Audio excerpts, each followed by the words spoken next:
If you are in the middle of loss right now, by the end of this video, you are going to feel better. That is my goal. My goal is that after consuming this video, you will lay your head on the pillow or begin your day or continue your day and feel so much better than you did when it started. So let's get into it. So today we are talking about a topic that is very near and dear to my heart because it is something that I have dealt with so much in my life, and that is loss. This video, I want to focus specifically on loss that is out of our control. So I've had a lot of loss via death, but I've also had some of the worst breakups imaginable. And after coming out of that and healing from that, I think that I could add a lot of value to this space because I want to talk about some of the things that I have learned about why people are ripped out of our lives sometimes and the reasons behind that. Because when you're in the middle of it, it feels absolutely awful and terrifying and senseless, and it does things to your nervous system that makes you feel like you need 10 years of therapy. And then you heal and you spend enough time away from that person and you start to feel better than you ever did when they were around. And then you think, oh my goodness, how did I get there? So if you are watching this right now because you are in an immense amount of pain, I just want to start by saying there is nothing really to be said to make that instantly go away. But what I can do is try to give you some logic behind the experience, and hopefully that will start to at least help you build the mindset that you're going in the right direction, even if right now your body feels like maybe you're not. Also, if I'm talking a little funny, I just have to self-admit that I had reconstructive surgery done for a birth defect when I was in my 20s, which is a whole story for another day. But I have weird muscle movement on the side of my face, so sometimes I have to get Botox to paralyze it. And something weird's going on with the Botox, and so my mouth's a little weird, so I'm just admitting you probably won't even notice, but if I look like I'm having trouble talking today, it is because I am, and I went against better judgment and had them inject there. And anyways, yes, I had the right side of my face completely reconstructed because I had bone and tissue loss just on the right side. So whole crazy story about me and my life and my upbringing, but I almost thought about not filming for a little bit, but it will die down and wear off eventually. And the show must go on, even though I am partially paralyzed on one side of my lip right now. So this is not the first time this has happened, but I went against better judgment and tried to do something different, and my fault. But back to you. So first of all, hopefully if you've been left in a way that is kind and nice, thoughtful, supportive, it will be a lot easier for you to get over the initial breakup or separation because that person didn't activate your nervous system as much as, let's say, somebody who just randomly leaves, wakes up one day and changes their mind. And or you can wake up one day and change your mind and break up with someone, but do it kindly. Like, do it in a way that doesn't make the person feel like they are wrong, bad, disgusting, no one's ever going to love them, so on and so forth. If you are standing in a space where someone has just left you, I am so sorry. I just want to first say that. But I'm going to give you some rock solid examples of why that person leaving is a good thing.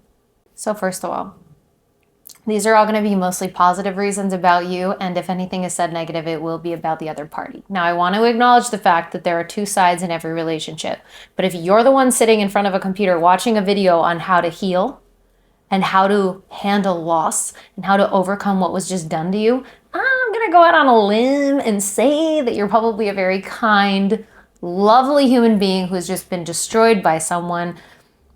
Usually when we get destroyed by someone to the point where we're watching strangers give us advice on how to be okay on YouTube, it probably wasn't done by that good of a person. So I'm just going to go on a limb and say that. Now, there's nothing wrong with breaking up with people. I have kindly broken up with people, and I have exited relationships, and I have felt guilty about it and processed my own side of it because obviously breakups hurt for the person that's doing it as well. However, in this case, we are not talking about that. We are talking about the person who has just been dumped out of the blue, like a surprise, no idea it was coming, and here you are.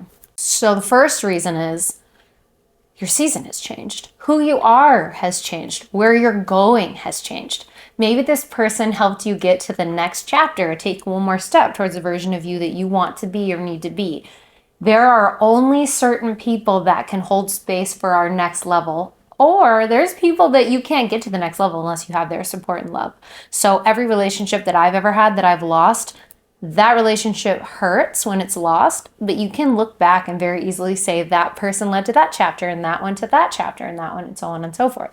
So there could be an entirely new season that your particular partner wouldn't have been able to walk with you. And it could be a very beautiful season that is coming. It doesn't have to be a negative thing. And next, sometimes a relationship, even though you don't want to admit it's true, is toxic. And we always talk about what is toxic. Toxic doesn't mean yelling, screaming, fighting, hitting, cheating on each other. Toxic just means when I interact with you, I'm not capable of being my best self, or my most wounded self is present way more than I need her to be or him to be.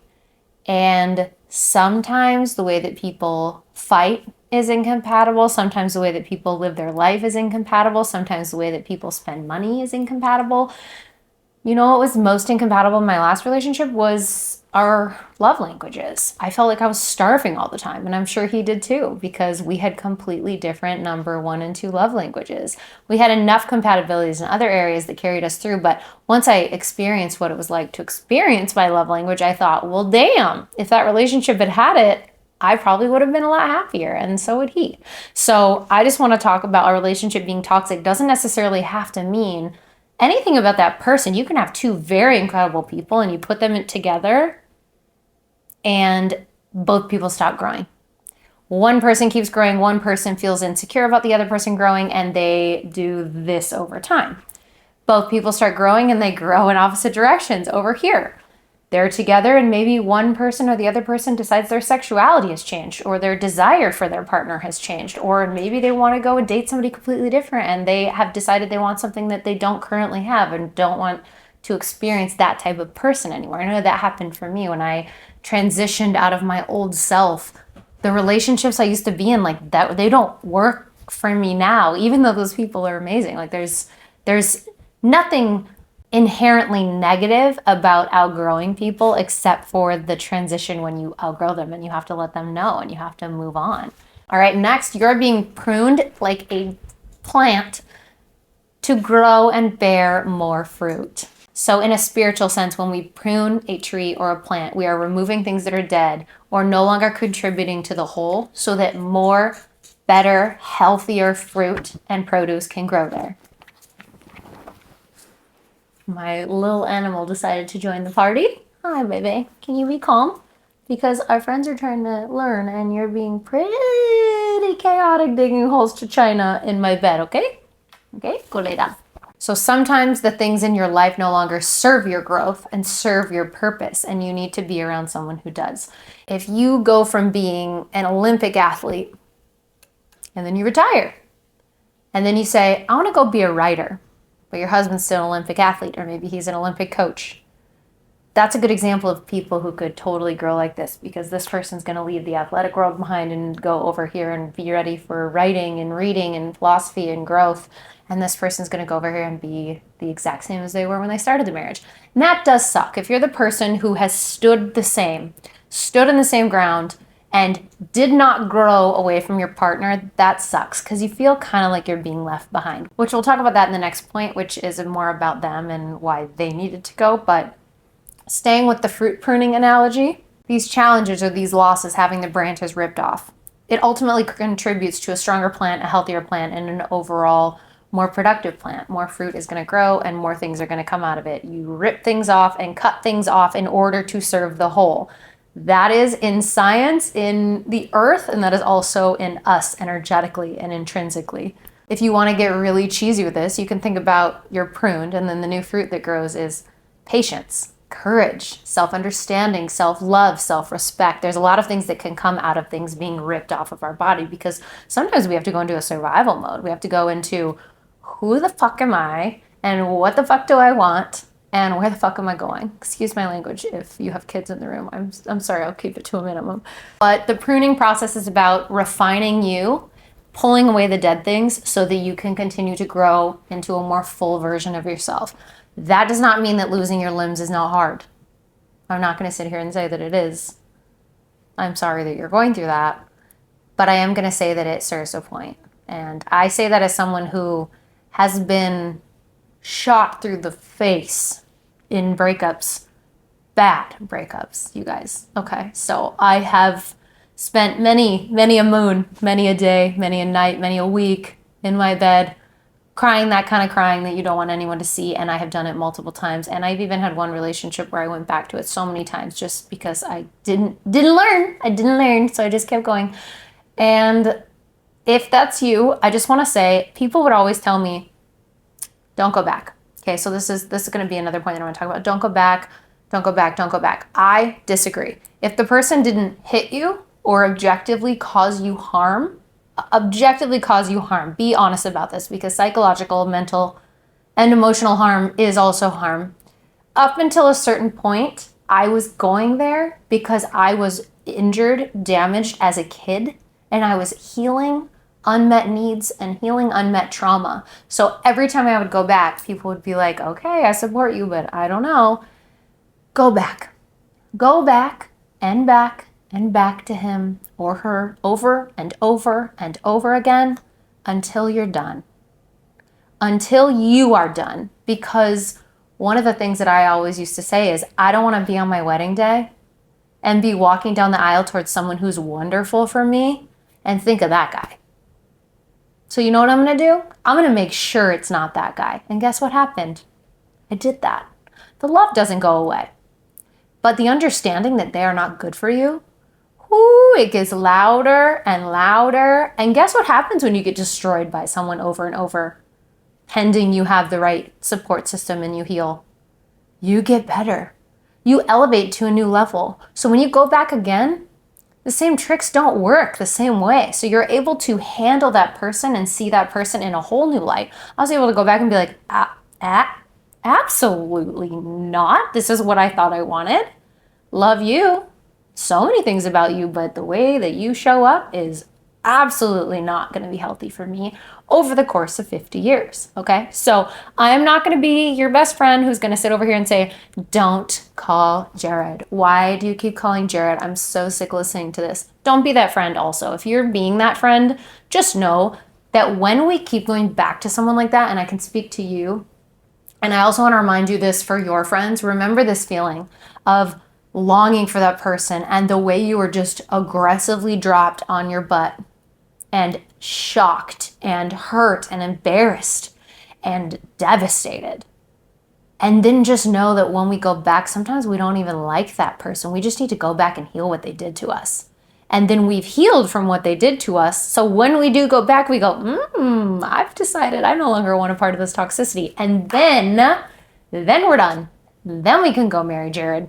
Then we can go comfortably, letting go and moving into the next chapter. My poor ex is watching this. Please don't watch my YouTube. Thank you. Okay, I can speak to this one, and this one is true. They also block your vision. So when someone is not a right fit for you, you'll notice that, because if you're a dreamer, someone who's imaginative, someone who has a lot of ideas, someone who's excited about life, your sparkle starts to go down. Your shine starts to go down. Your joy starts to go down. You start to become someone's mother, someone's caretaker, or just in general neglected. So you start to become edgy and lonely and weird and clingy. It's not a good look.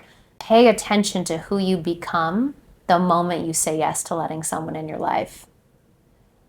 I only learned this after year 6 with someone. And that was after multiple breakups, because sometimes you just think it's you. Sometimes you're like, damn, I'm needy, or damn, I'm naggy, or damn, I need more than this person's willing to give me. No, sweetheart. You're not being loved properly. Whether it's too much or not is not the question. You are spiraling because you're not being loved properly. And I believe in a spiritual sense too, like even in religion and scripture and spirituality, there are energies that do not wish to see you succeed, and they can function through people that are in your life, especially when those people are drinking, doing drugs, opening themselves up to lower vibrational people or behaviors in general. So you'll notice that your energy will tune to the frequency of the people that you date and sleep with, and that can present a huge problem for visionaries. I have not written anything in months because of a situation that I put myself through. And when I started reading and writing again this year, I was like, oh my God, okay, the next time I stop reading and writing, that is going to be my biggest red flag. So what's your thing? What's your thing that you do for joy? Because you'll notice when you're around people that are blocking your vision or preventing you from being your best self, the first couple things that will happen is the things you like to do for joy go away. Because when you're being abused and mistreated and you're in a toxic place with someone, the things you love to do not sound fun anymore because your dopamine receptors are all messed up. Your oxytocin's all messed up. Your attachment system's on fire. It's on alarm. Either you're avoidant and you're running away from the intimacy threat, or you're anxious attachment and you're running towards them. Or maybe you're like me, you're disorganized and you got both. You're pulling away some days and coming towards other days. What a mess. So we're all working on getting towards a secure space. So a secure person can recognize these toxic things in others before getting so deep into a relationship that they get damaged. I hope that that's making sense. Typically, if we are really traumatized after a relationship, we are dealing with some version of an attachment wound because a secure person, barring that they didn't just find out they got cheated on or their partner did something very, very out of character and out of the blue, typically we are selecting partners from that wound in the beginning. So they've always been kind of unavailable, or they've always been kind of clingy and needy, or they've been a little bit of both and you're kind of navigating it, right? So secure people don't tend to get into these dramatic ups and downs like people dealing with attachment wounds do. All right, up next, this one actually does come from scripture, and that is you've put something above the divine, above God, above the universe. This person has become your idol, above your divine mission, above the reason that you are here on this earth, and above the things that we need you to do to help the people and help the planet. You have decided that this relationship and this person, guilty of this one, I've definitely done it, not trying to shame you.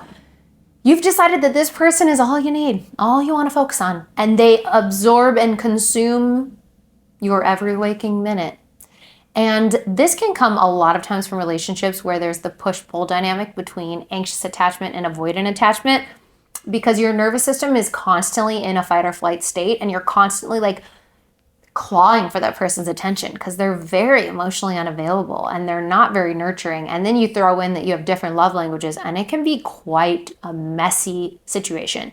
You can go into what can feel like deep levels of despair, depression, and suicidal ideation. And please, if you are having these kinds of thoughts, please call a suicide hotline. Please reach out to a friend. I know that it's scary to call someone and say those sentences, but I have before. And if that is where you're at, please call 2 people and say, I'm thinking about hurting myself. I'm not going to do it, but I just want you to know that's where my mental health is at right now. And I am strong enough to get through this, but I need someone to know. So I don't just want to throw out things about suicidal ideation without going there. So if you're not struggling with this, thank you for sitting here with the rest of us that might have. I just want to acknowledge the fact that sometimes someone is so dark and so capable of hurting you to a level that doesn't make psychological sense because it is emotional warfare and it's mental warfare. And the more narcissistic someone is and the more gaslighting has been going on and the more charming and emotionally manipulative they are, you can feel like you are in the loony bin. And you can also feel like it's your fault. So not only have you just been left and discarded, you genuinely feel like you are broken, a loser, no one's ever going to love you. And this person has manipulated your mindset to the point where you are so far from the person you started as. So if that is you right now, I'm going to snap right now. Snap that cord, snap that reality. Let's not get there, okay? If you feel like absolute dirt about yourself, 2 things are true. 1, that person was very, very toxic for treating you in a way that you ended up feeling that way about yourself. Or 2, you have some work to do on yourself. Maybe it's not that person's fault. Maybe you really, really do have some things that you need to look at on the inside of yourself. And this relationship was just a casualty along the way to teach you what you truly need to heal. And I will tell you that I have been the reason a relationship ended before because I was very broken and needed to heal and was toxic. And I got a second shot at that relationship when I healed. So if that is your story, if you truly think that you've done something to be left or be the root cause of why someone has just left you, just know that if you do truly heal and transform and forget them, focus on you, they'll be back. You will get another shot. I live in a world where I believe that's true, and I have actually experienced that myself. And if they don't come back, let's just know that their only purpose was to show you what you needed to heal next and nothing more. And they were never meant to be here forever. And as I'm saying that, I'm thinking of a few people. So let's absorb that, all right? If this person never comes back and it was your fault, they are not your person. They are not here for the ride, because life is messy. Marriage is messy. And I sit here in my late 30s, I'm 37 years old, and I'm like, wow, I could have never picked a husband at 21, because what you need to have a marriage is to understand that life is going to be tumultuous. Life, by virtue, by default, is a very tumultuous process. We have to be so resilient, and we are asked to walk through things that are insane, from death to illness to loss to tragedy, and we are not going to be perfect. If you enter into a marriage, you can expect your spouse to have at least one bad thing happen to them, if not many. And not that we're manifesting that, because loss can be beautiful in a way as well. But just know that the person you're looking for, if you were the reason that the relationship fell apart, like you do have all of this work to do on yourself, I just want to say you won't be left by the right person if you genuinely showed up and did your best and tried your hardest and you were left for being unhealthy. Then you can rest assured that that wasn't the right person, because your husband and your wife are supposed to heal you and grow you and make you laugh and make you happy and bring you more into the version of who you're meant to be, because otherwise, guess what? It's better to literally be by yourself, live by yourself, be on your own island. Okay. And we're nearing the end of my list. So one of the other things I want to talk about is sometimes they need to go do something else. If you knew that the person you used to date would be able to cure an incurable disease if they left you and went on their own way, or write a book that saves 1,000,000 lives, or save 100 children from tragedy if they were allowed to move across the world and go become a scientist and build this special thing that is needed for the world, I think you'd be more okay with it. So sometimes I like to think about when people leave my life, it's because they're being called into a version of themselves that I can't help them get to. Now that takes a very extreme level of self-awareness. And I think this will become more obvious as time goes on. If you do ever see someone you used to date someone who actually helped grow them, I don't know if that's ever an experience you've had, but sometimes you'll run into people who, after you went on to date someone different, and you can tell they've changed. You can tell that some things that you used to find very annoying or very unhealthy are now gone. And you think, wow, that one thing that I could never get you to fix, oh, now you just miraculously don't have that terrible personality trait anymore. But it's true. I know there's one of my exes in particular I'm thinking of that he definitely healed and grew so much in my absence because of the particular way that this girl handled him after, and the way that they dated, and they were together for a bit, and he was transformed.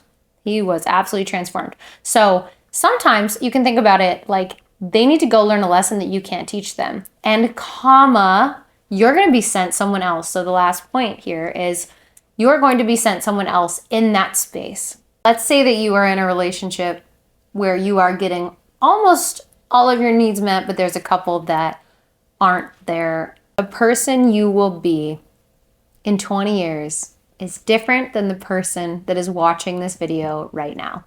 The universe is intelligent, and you are going to be sent the person that can walk with you through all the phases. And I can guarantee that even if you think you know who you want to be with, if I said to you, if I had a magic crystal ball and I could see the future, and I said to you, I know that you think that you want to be with Chad or Tiffany. I know that you think that you do. But in 15 years, they're going to wake up and decide they don't love you anymore. And you are going to spend the rest of your life wishing that you had had that time to do something else. I can pretty much guarantee that you would take the pain you're in right now rather than lose another 15 years of your life. And I think it's if you've never had someone look you in the face and tell you you're not the one, I have. And I have also said that to someone. I have been the one someone thought was the one, and I've said that out loud, and I have had that said to me, and I was convinced that they were the one. And that was a really hard relationship to unravel for me. And I know that the person that I did that too. And there's actually been a few. Like this, I'm sure we've all had that experience, right? Where someone just really thinks that it's you, and you know in your heart of hearts that there's not a high enough attraction level or chemistry. And I don't mean chemistry like sex or the way that they look, but just chemistry. The draw between two people that creates this invisible force field between two entities, two energies. That is what marriage is about. That is what a long time relationship is about. It's that energy between two people. You need the right combination of people for that energy to stay kinetic and stay static and stay good and yummy for a really long time. So another example is, what if I told you the opposite? What if I told you that you were going to wake up in 15 years and after 2 decades of being neglected, mistreated, and not getting what you need, you literally decide it's time. It is time for me to go and live the life. I should have lived all of my 20s, all of my 30s, all of my 40s, however old you are. I can also guarantee that you would take this shitty year to heal and navigate through this breakup one time, then do it in 15 years. And also, you can meet the love of your life next week.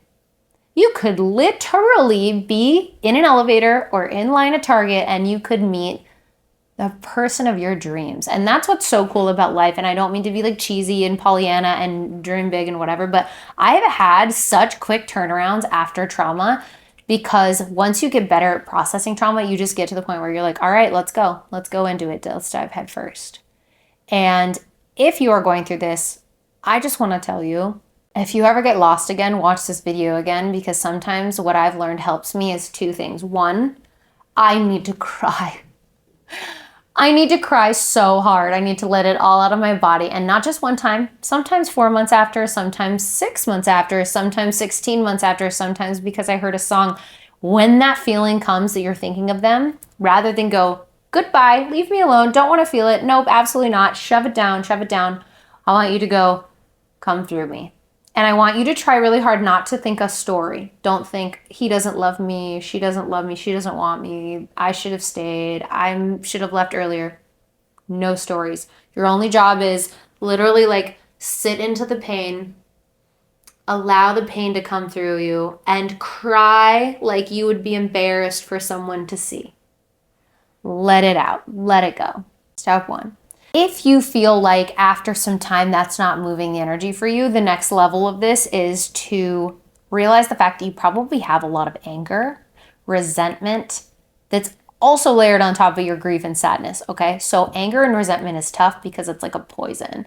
And anger is transmuting. I want you to think of like tears and sadness is going to be like a river, like water. It flows, it releases, it creates movement, it creates cleansing, it's cleansing. I want you to think of your anger and your resentment like fire. Like it is like burning fire on the inside of your cells. And when it is expressed, it feels so hot and fiery and vengeful.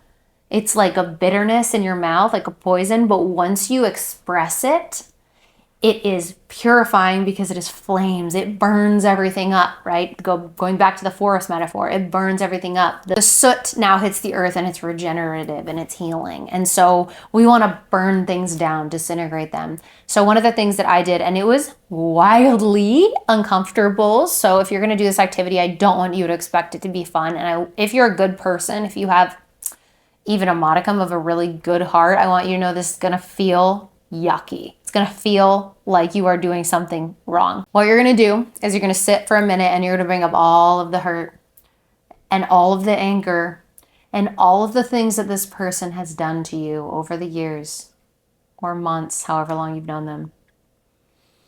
And you're going to let it boil. And for a minute, you're not going to be sad. For a minute, you are going to be empowered and you're going to go into your sacred angry rage, your sacred warrior, and you are going to write. And if you don't want to write pen and paper or you want to have it hidden, I have a Notion app. I like to put it in a journal in there, and I've only done this a couple times. It was so purifying. Not only did it help me realize, wow, I am really angry with that person, it also helped me realize that this is what I'm mad about. You ever had that experience where you're like, I'm mad at someone, and then if they were to say, oh, why are you mad at me? You're like, I don't know. This helps you get clear. Why are you mad? What did they do? And you might even say things like, you abandoned me just like my dad did. right? You'll have these sentences come out and you're like, damn, where'd that come from? Okay. So if this activity is helpful to you, you don't need to do it all the time, but just keep in mind, if this is helpful, if after doing the angry release, you realize that you feel like you've healed and it was cathartic, you probably have some other people that you might need to write letters to that have nothing to do with your ex. Okay. So I'm going to make more videos on this. I hope that this helps you. I hope that this at least helps get you back into an empowered state so you can navigate the next couple weeks and months remembering you are a badass and there's a reason that this is happening and you are not alone in this situation. So many people have been tragically dumped or tragically left, and it was the beginning of their hero story. Because we're not villains. This is the beginning of your hero story. I love you guys. I hope that this helped you. My name is Britt Shane. I'm a serial entrepreneur, spiritual coach, and business consultant, and I hope you'll join me for more videos. Goodbye.